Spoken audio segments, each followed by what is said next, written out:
नमस्कार मु विदु Tiara kitchen को आपण मान को बहुत बहुत स्वागत करूची। आज हम आपण मान संग शेयर करबे बिना प्याज रसुन रे तयारी चना डाली रे गोटे रेसिपी जोडे के आपण पूजा व्रत रे एटा को बनै के घरे खाइ परिबे।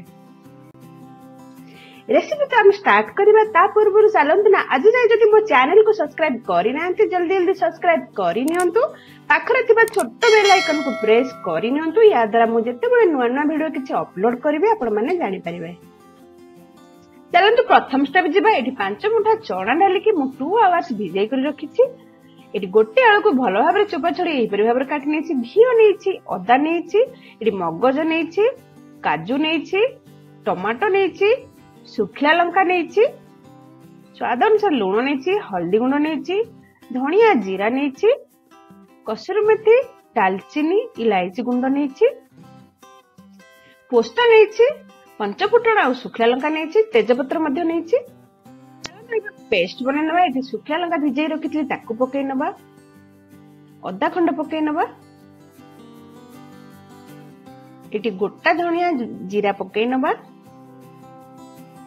एठी देखनु काजू को म आगुर भिजै रखितली, मगज को मध्य आगुर भिजै के रखिछि। एठी पोस्तो को मध्य भिजै रखिछि। देखंतु एहा को हम ओडे फाइन पेस्ट बनै नबा। गैस ऑन करबा। सिधर हम प्रेशर कुकर रखि नबा। प्रेशर कुकर गरम होबा मात्र हम घिओ पकै नबा। प्रथमे घिओ हमर गरम हे गेलन। हेतर पंच फुटण आ सुखला लंका पकै नबा। एबे तेजपत्र पकै नबा। पे चलंतु काटी रखिथिबा आलू को पकै नबा। या को हम एबे भलो भाबरे गोळै नबा।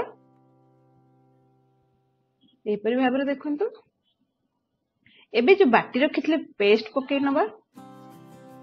हम पकै सरी हम भलो भाबरे को फ्राई करबा जे पर्यंत हमर तेलटा न छाडीची मसला रो।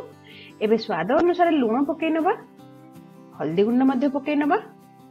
एडी टिके हेंगु पकै नबा। मु हेंगु हेड देखिया को भूली जाईछि। एबे टमाटर पकै नबा। 5 से 7 मिनिट मु गोळे चलिछि। जे पर्यंत हमर तेलटा ऊपर को न आछि सेही पर्यंत मु गोळे चलिछि। आपण माने भी सेही परि बनैबे। देखो मसला तो आमर बे हेई आसलेनी। एबे चना डाली पकै नबा।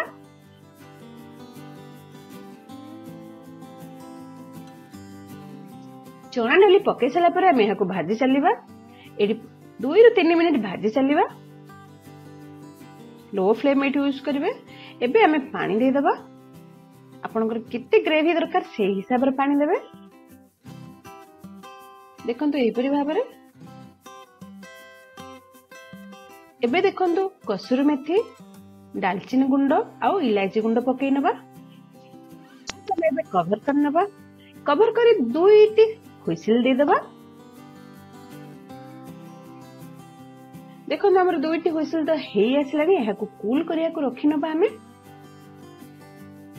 कूल तो एबे हेई गेलानी। देखंतु एबे चलंतु कवर काडी देखि नबा। हमर चना डाली तरकारी तो देखंतु हेई आसलानी। एहा गोटे गोळै नबा। ए जते पानी अछि देखुछन्ते टिके समय परे पानी रा कमी जिवो, गाढ़ा भी हे जिवो। सतरा में धनिया पत्र टिके पकै नबा। एहा को टिके गोळै नबा। टिके प्लेटिंग कर नबा। देखो टिके समय रहिला परे तरकारी हमर गाढ़ा भी हे गेला।